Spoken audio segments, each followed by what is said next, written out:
Hello everyone. I welcome you all in your accountancy class. We were discussing about accounts from incomplete records. तो यहाँ हम बात कर रहे हैं कि जब कोई बिजनेसमैन सिंगल एंट्री सिस्टम से अपने अकाउंट्स के रिकॉर्ड मेंटेन करता है, यानी अपनी अकाउंटिंग इंफॉर्मेशन को डबल एंट्री सिस्टम से नहीं रिकॉर्ड करना चाहता, तो उसकी इस इनकम्प्लीट इंफॉर्मेशन के बेस पर क्या हम उसके बिजनेस का प्रॉफिट या लॉस जान सकते हैं कि एग्जैक्टली कितना प्रॉफिट अर्न कर रहा है। तो हमने लास्ट जो हमने डिस्कस किया था उसमें तो हमने फाइंड आउट किया था प्रॉफिट, लेकिन वो एग्जैक्ट प्रॉफिट नहीं था बिकॉज बहुत सारे खर्चे उसमें से चार्ज नहीं थे। एक्सपेंसेस लाइक सैलरी हमने चार्ज नहीं की, डेप्रिसिएशन चार्ज नहीं किया।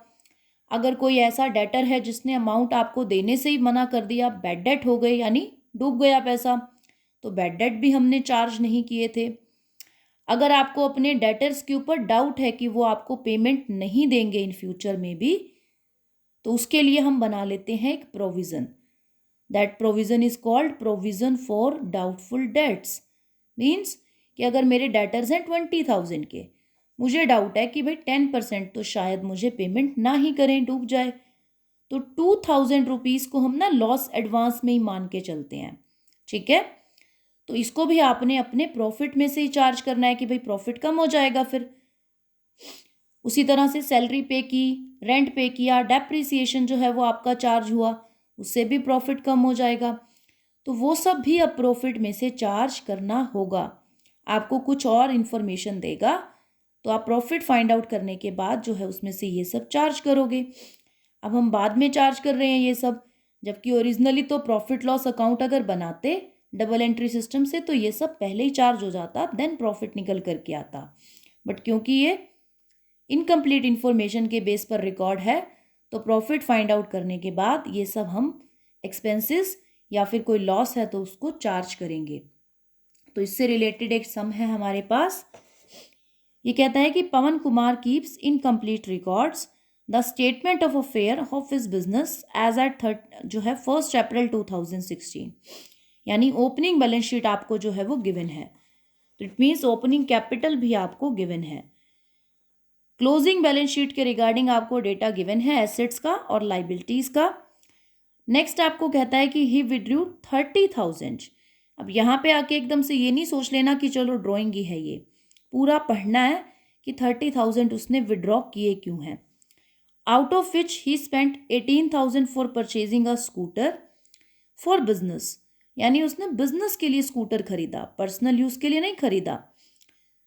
तो इसका मतलब उसने जो आउट ऑफ 18,000 तो बिजनेस के लिए लगा दिए। स्कूटर एसेट है बिजनेस की, जैसे मशीनरी एसेट होती है वैसे स्कूटर भी एसेट बन गया। क्यों? क्योंकि बिजनेस के लिए लिया है। तो पर्सनल यूज के लिए सिर्फ कितने यूज हुए? 12,000। ड्राइंग कितने की है? 12 की। अब यहाँ आपको क्लोजिंग कैपिटल जानना है जब, तो आपको करना क्या होगा? एसेट्स का टोटल माइनस कर दोगे लाइबिलिटीज। एसेट वैसे तो सारी की सारी गिवन है, आपके सामने है, बट एक बात का ध्यान रखना कि स्कूटर भी आपकी एसेट है ये 18,000 का। बाकी सारी एसेट्स लिखने के साथ साथ आपने स्कूटर को भी लिख देना है। देन उसमें से ये लाइबिलिटीज के नाम पर जो क्रेडिटर्स हैं इनको आपने माइनस करना है। तो यहाँ आपकी कैपिटल निकल करके आ जाएगी, closing capital that will be 1,08,000। वो तो बहुत ही इजी है ना आपके लिए, क्योंकि हम कर चुके हैं ये। तो स्टेटमेंट ऑफ प्रॉफिट, तो ये स्टेटमेंट अब हम तैयार करेंगे। तो यहाँ पर सबसे पहला काम जो है वो क्या है? Closing capital. जैसे पहले किया था, एडजस्टमेंट आगे हम डिस्कस करेंगे, क्योंकि अभी फिलहाल बारी है हमारी पहले वाले टॉपिक को जो है वो देखने की, उसके बाद एडजस्टमेंट की बारी आती है।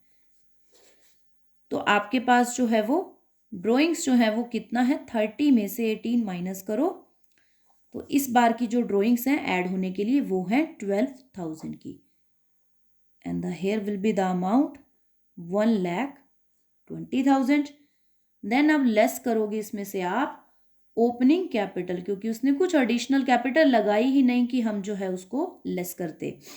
तो डायरेक्ट ओपनिंग कैपिटल लेस करो, तो आपको प्रॉफिट निकल करके जो सामने आता है दैट इज 50,000। अब करनी है आपको एडजस्टमेंट, ये है प्रॉफिट बिफोर एडजस्टमेंट, आपका प्रॉफिट बिफोर एडजस्टमेंट्स। अब हमें एडजस्टमेंट करनी है जिनको हम रीड करेंगे one by one. First adjustment कहता है कि depreciate furniture and scooter at the rate 20%।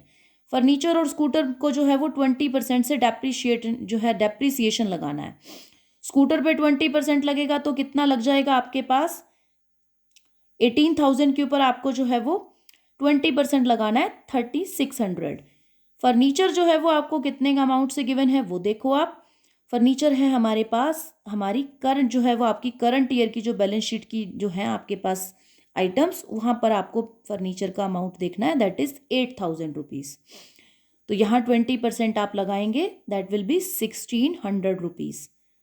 Next आपको कहता है कि 800 रुपीज़ तो आपके जो है ना वो एब्सोल्युटली बैड हैं। डेटर्स के रिगार्डिंग कह रहा है कि 5% ऑफ डेटर्स आर डाउटफुल, यानी प्रोविजन बनाना है डेटर्स पे, और 800 आपके एब्सोल्युटली बैड हैं।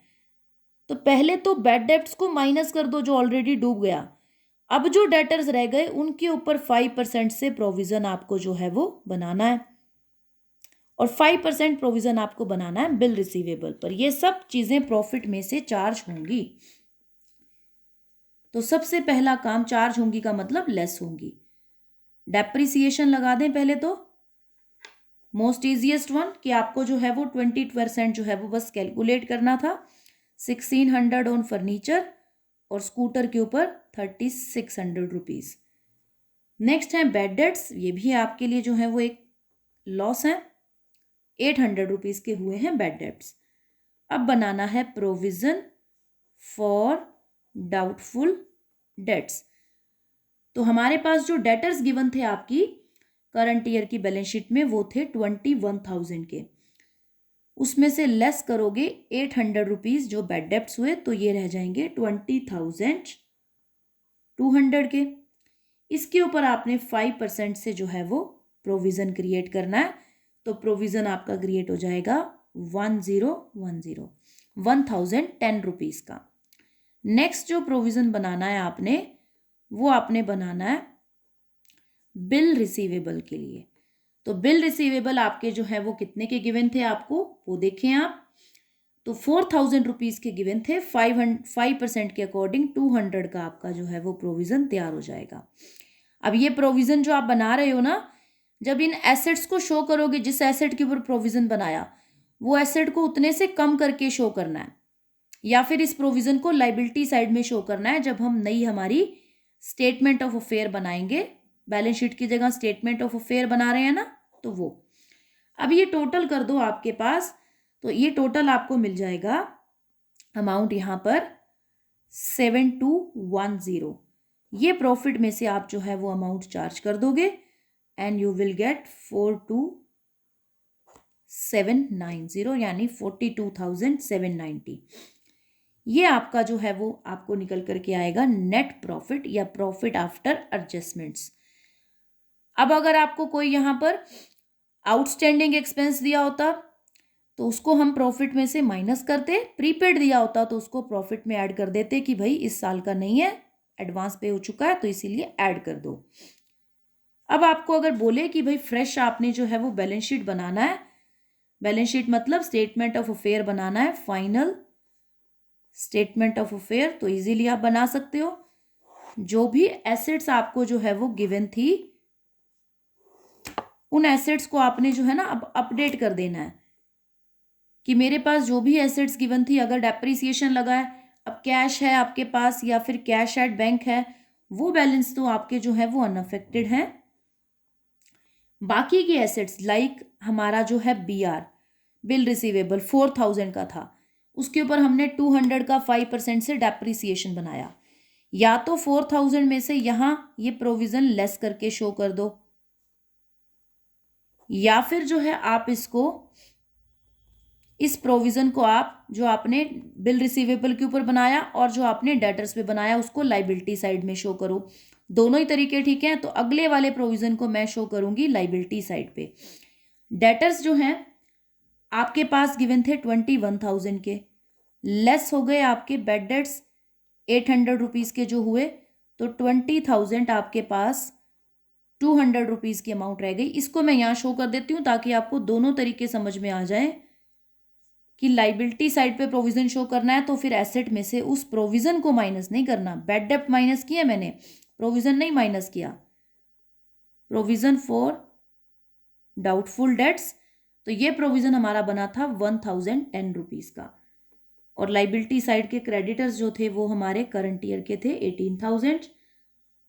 और अब बाकी की यहाँ पर एसेट्स लिखो। स्टॉक आपका वही जो आपको गिवन था एज इट इज है 8,000 का, 32,000 का नोट 8,000।